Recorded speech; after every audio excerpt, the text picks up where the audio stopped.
আসসালামু আলাইকুম ভিউয়ার্স, অনেকদিন পর হাজির হয়ে গেলাম একটা ক্যাপকাটের নতুন টিউটোরিয়াল ভিডিও নিয়ে। তো এই ভিডিওতে আমি ক্যাপকাট পিসির কিছু অ্যাডভান্স টিপস অ্যান্ড ট্রিক্স আপনাদের সাথে শেয়ার করব। তো বেশি কথা না বলি, চলুন চলে যাই মূল ভিডিওতে।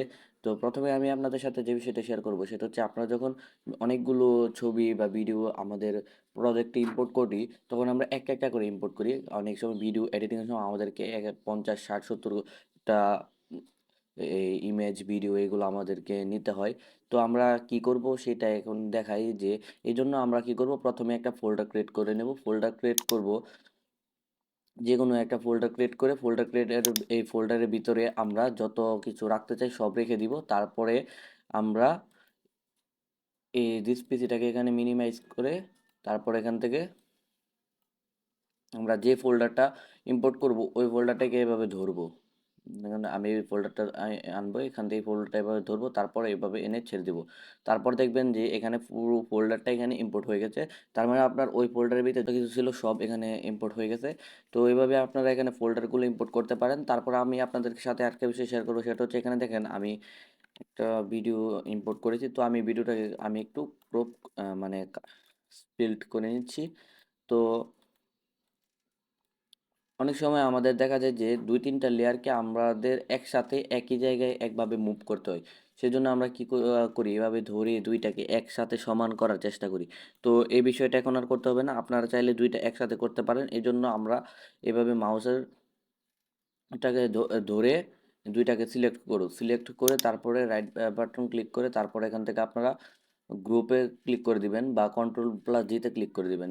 গ্রুপে ক্লিক করার পর দেখা যাবে যে আপনি এই একটা থেকে ক্লিক করলে আপনার একই সাথে দুইটা মুভ হবে। দেখেন এখানে একই সাথে দুইটা বা যতগুলো অডিও ভিডিও আপনারা এভাবে সিলেক্ট করে গ্রুপ করবেন, সবগুলো একসাথে আপনারা এখানে মুভ করতে পারছেন। তো আবার আমি এটা যদি এটাকে গ্রুপ থেকে আনগ্রুপ করতে চাই, তাহলে আবার এটাকে আনগ্রুপ করতে হবে এভাবে। তো তার ব্যাপারে যে বিষয়টা আমি আপনাদের সাথে শেয়ার করব সেই বিষয়টা হচ্ছে কোয়াকপাটের খুবই একটা অ্যাডভান্স লেভেল বলতে পারেন।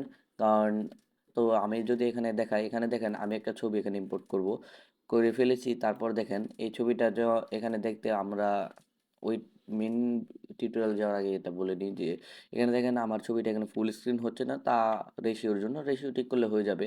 তো এখানে আমি যদি এটাকে আমার ফেসটাকে দেখতে চাই, তখন আমি কি করব, কন্ট্রোল প্লাস মাউসটাকে ঘুরিয়ে এভাবে আমি জুম করে নেব। তো জুম করে নেওয়ার পর আমি এখন যে বিষয়টা দেখাবো, যে ক্যাপকাটের ফেস ইনহ্যান্সের বিষয়টা আমি আপনাদেরকে দেখাবো। তো এখান থেকে আমরা ফেসটাকে আমাদের আরও স্মুথ করতে পারবো। তারপর ফেসের কালারটাকে ওখান থেকে আমরা ব্রাইট করতে পারবো। তো আমরা এই বিষয়টা এখানে খুব সহজে করে নিতে পারবো ভিডিওর। তো আমি এখানে একটা ছবি দিয়ে দিতে, যেহেতু আমি কোনো ভিডিও করি না সেহেতু আমার ভিডিও দিয়ে দেখা সম্ভব হচ্ছে না। আপনারা চাইলে ভিডিও দিয়ে করে দেখতে পারবেন। ভিডিও দিয়ে ঠিক এই সেমভাবে আপনি কাজটা করতে পারবেন।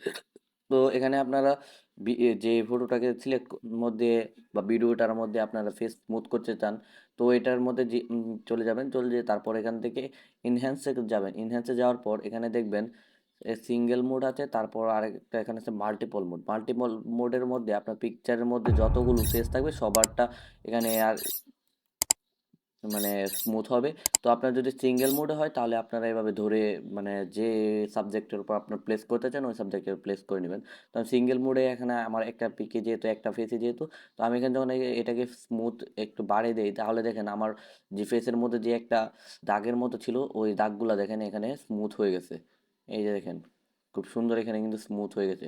তারপরে যদি আমি একটু ব্রাইটনেস বাড়াই দিই, তাহলে দেখেন আমার ফেসটা এখানে ব্রাইট হয়ে গেছে। যেহেতু আমার ফেস আগেই কিছুটা ব্রাইট, তো এই জন্য আমি এটা একটু কমই রাখি। তারপর এখান থেকে আপনারা এখানে আরও বিভিন্ন অপশন পেয়ে যাবেন। তো এখানে ফেসিয়াল বিউটিতে যদি ক্লিক মার্ক করেন, তাহলে এখান থেকে আপনারা মানে চোখের সাইজ বড় জড়ো করতে পারবেন, ডিস্টেন্স বাড়াতে পারবেন এবং মাঝামাঝি বড় বড় আনতে পারবেন।